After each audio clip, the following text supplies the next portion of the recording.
Okay, so now we're going to look at molecular interactions and we're going to apply polarity to this. Again, this is going to relate to uh, the biological macromolecules, lipids, and so forth. Um, and so just some basic background. There are different states of matter: gas, liquid, and solids. That should be solid, not solid.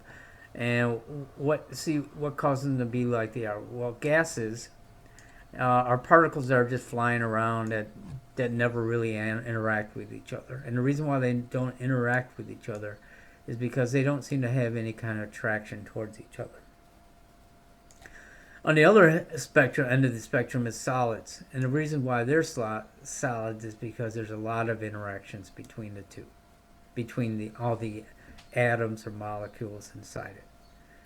Okay, so in one case, gases, you have a lot of interactions, and solids you have very few interactions. In solids, you have a lot of interactions, and liquids are in between.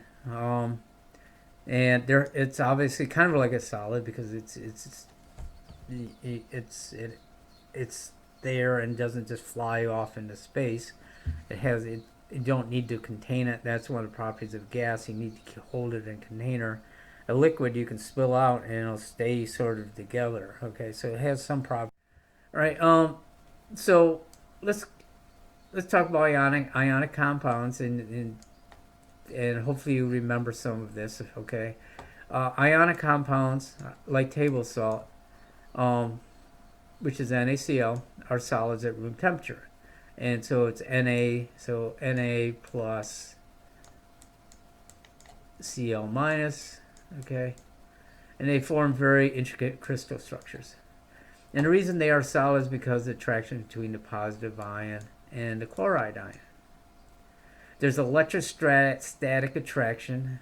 So electrostatic attractions means the attraction between a negative and positive electrical charge. And this when there's electrostatic attraction between positive and negative ions, that's called an ionic bond.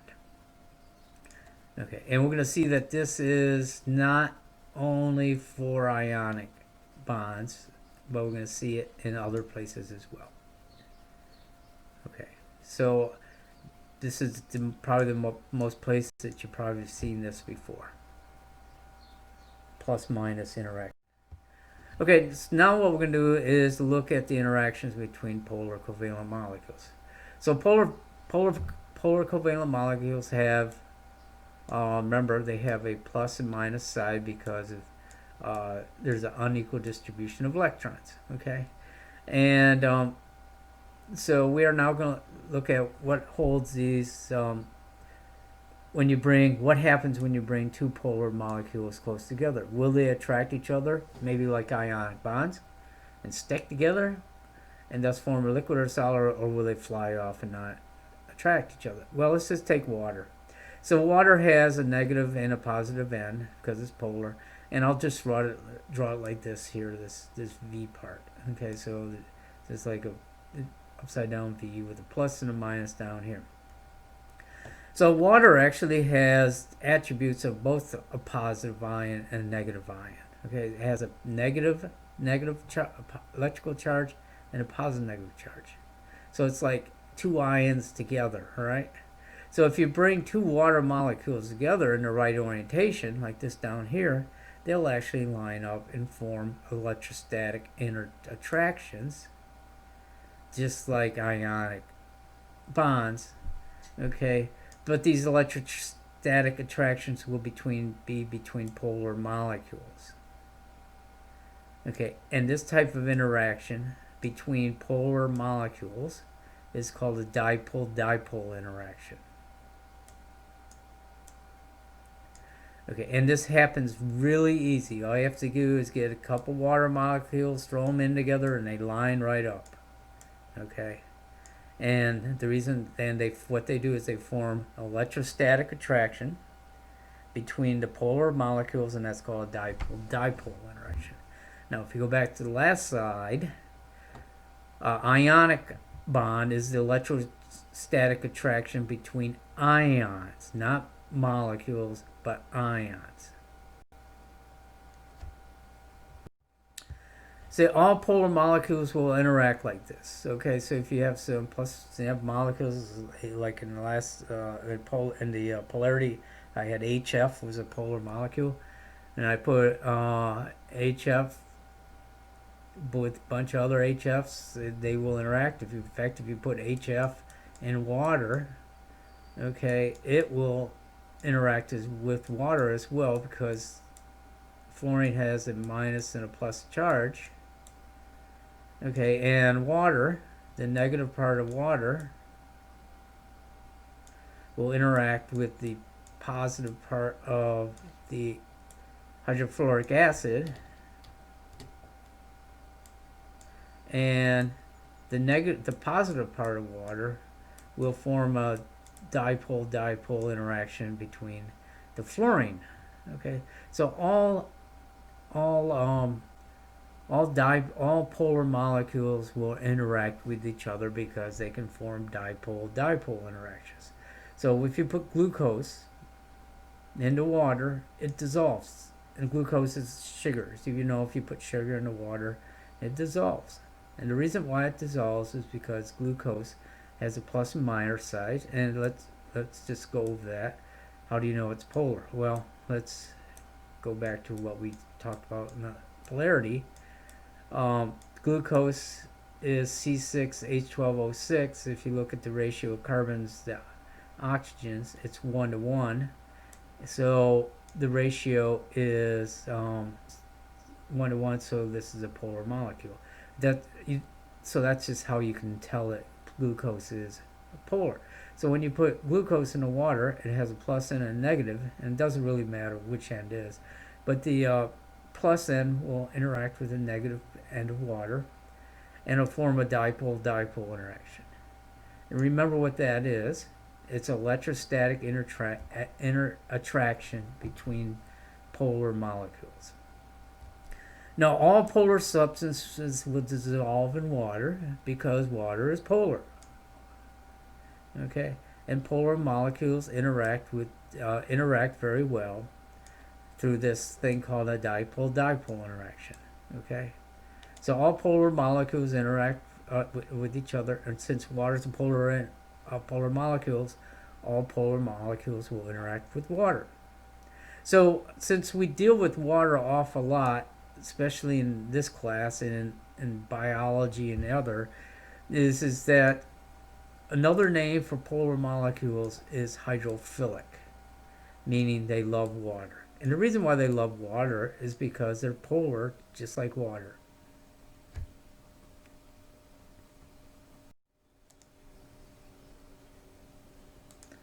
Okay, now we're going to look at nonpolar molecules. And let's just take a look at some molecules. So carbon dioxide, CO2, methane, CH4 are both gases at room temperature. Okay, CH4 is natural gas. And nitrogen, N2, and oxygen, O2, are also gases at room temperature. These are the two major components of air. So when we look at these molecules' polarity, and we're not going to do that, but we would find that these guys are nonpolar. So one question to ask maybe is being nonpolar related to being a gas? Right? Well, maybe, because remember, why gases are gases? Because they're not attracted to each other. Okay, so these molecules are nonpolar. They don't have any plus or minuses, so they're not going to be naturally attracted to each other, and so they're just going to fly around and not interact. So being nonpolar is a really good explanation why some molecules are gases. Or actually most. So let's take a look at dry ice. I'm sure you probably have seen dry ice. They use it. It's a substance that looks like it gives off smoke. It had haunted houses and concerts. Okay, it's opaque, whitish substance like this over here. It's very cold. That is kind of like ice. Why it gives off smoke? or gas is because it doesn't melt. Okay, it doesn't go from a solid to liquid. Instead, what happens is the solid goes directly to a gas, and that's called sublimation. And you don't have to know that. I'm just telling you this. Okay, this is why they call it dry, because it doesn't wet. It is a frozen carbon dioxide. All right, so carbon dioxide is a nonpolar molecules which do not have any natural attractions towards other carbon dioxide molecules. But we can see here now that carbon dioxide does have attractions because it's a solid. Okay, so normally when we find carbon dioxide, it's a gas, it's flowing around in the air, but now it's a solid. And why is it solid? Well, there must be attractions. And so what we want to do is go over why that is. So at any time, anytime there's an interaction, it's because of an attraction. So it seems that carbon dioxide can have attractions. However, they don't happen so naturally like the polar molecules. All right. Without going into the whole story, carbon dioxide molecules can be enticed into liking each other, but this really requires some work. Okay. So carbon dioxide molecules don't have a natural intrinsic desire to hang out with other carbon dioxides. That's not that they don't hate them or they don't like each other. They just don't. They're kind of like asocial. But they with a little bit of help, they can learn to like each other. So let's look at how they make dry ice. First, they take carbon dioxide gas and they physically cram the molecules closer together using high pressure. And when they do this, okay, for example, let's say I have 8 carbon dioxide molecules in a given space and they are a gas. So now what I'm going to do is I'm going to cram them close together. All right, add pressure. Okay, so the key thing is to cram them close together. And another way you can cram them together is just decrease their volume instead of, which is kind of like cramming them together. Just decrease the volume. Another way is that you just add more particles in the same volume, and then they'll bump into each other. Or you can take really big molecules. If somehow you can make them bigger, then they'd run into each other. What you want to do is you want to cause a lot of bumping around.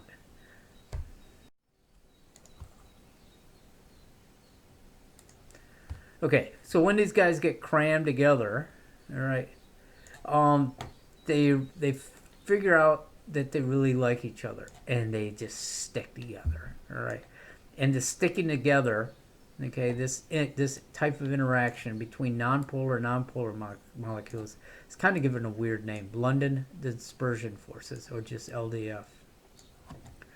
So individually, these interactions between nonpolar interactions are very weak, but if you have billions and billions of these guys, they stick together really well.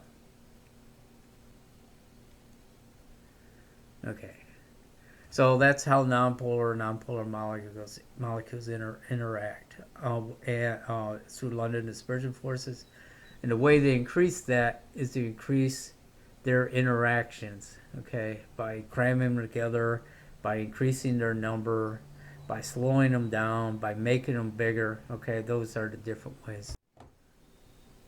Okay, and to finish it off,